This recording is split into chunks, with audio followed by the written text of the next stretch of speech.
নমস্কার, আমি রুদ্রজ্যোতি চক্রবর্তী এবং স্টাডি উইথ রুদ্রজ্যোতি চ্যানেলে আপনাদের সকলকে স্বাগতম। এখানে Calcutta university law entrance test অর্থাৎ সিউলেটের প্রত্যেকটি টপিকের ওপর বিভিন্ন ইনফরমেটিভ ভিডিও বানানো হবে। যারা সিউলেট স্টুডেন্ট, যারা ল স্টুডেন্ট, যে কোনো ল এন্ট্রান্স পরীক্ষা দিতে চায় তাদের জন্য অত্যন্ত ইনফরমেটিভ ভিডিও এখানে প্রকাশ করা হবে। 3 মিনিটের এক একটি শর্টসের মধ্যে দিয়ে এক একটি ছোট ছোট অংশ খুব ভালো করে বুঝিয়ে দেওয়া হবে। এছাড়াও আমাদের ব্রড চ্যানেলে, মানে যেখানে অ্যাকচুয়ালি ব্রড ভিডিও দেওয়া হয়, চ্যানেলের ভিডিও সেকশনে এর বড় ভিডিও থাকবে। চলুন তাহলে আজকে লয়ের লিগ্যাল অ্যাপটিটিউডের বা লিগ্যাল রিজনিংয়ের একটা ছোট্ট অংশ আমরা রপ্ত করি। অংশটার নাম what is crime. Legal aptitude বা লিগ্যাল রিজনিংয়ে একজন উকিলের সবার প্রথম যেটা জানা উচিত, হোয়াট ইজ ক্রাইম, ক্রাইম কাকে বলে। চলুন জেনে নিই। সংজ্ঞা অনুযায়ী harming act or omission against the public which the state wishes to prevent and which upon conviction is punishable by fine, imprisonment and or death.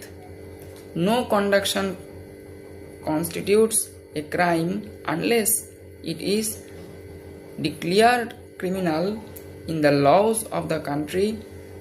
Some crimes such as theft or criminal damages may also be civil wrongs, torts or which the victims may claim damages in compensation. তাহলে এক কথায় বোঝা যাক crime কাকে বলে। এই যে ইংরেজিতে যেটা আমি বললাম, আপনারা কিন্তু এটাকে নোট ডাউন করবেন, এটাকে পড়বেন, ভিডিওটা শুনে শুনে এটাকে নোট ডাউন করবেন।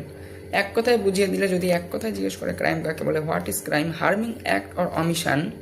হার্মিং অ্যাক্ট এমন একটা কাজ যেটা ক্ষতি করছে, ক্ষতিকর কাজ। এগেনস্ট দ্য পাবলিক, যেটা জনগণের বিরুদ্ধে করা হচ্ছে, যে ক্রাইম করছে সে স্টেটের বা রাজ্যের সাধারণ জনগণের বিরুদ্ধে ক্রাইম করছে। হুইচ এগেনস্ট দ্য পাবলিক, যেটা জনগণের বিরুদ্ধে। Which the state wishes to prevent, রাজ্য বা সরকার যেটাকে প্রিভেন্ট করতে চায়, যেটাকে আটকাতে চায়। And which upon conviction is punishable by fine or imprisonment or death is called crime. Which upon conviction is punishable by fine, যাকে ফাইন নিয়ে পানিশ করা হয়, অর্থাৎ জরিমানা নিয়ে শাস্তি দেওয়া হয়। ইমপ্রিজনমেন্ট, কখনো কখনো কারাদণ্ড দেওয়া হয়। আর ডেথ, কখনো বা মৃত্যুদণ্ড প্রদান করা হয়। এরকম কাজকে ক্রাইম বলা হয়। ওকে, নমস্কার, চ্যানেলটা সাবস্ক্রাইব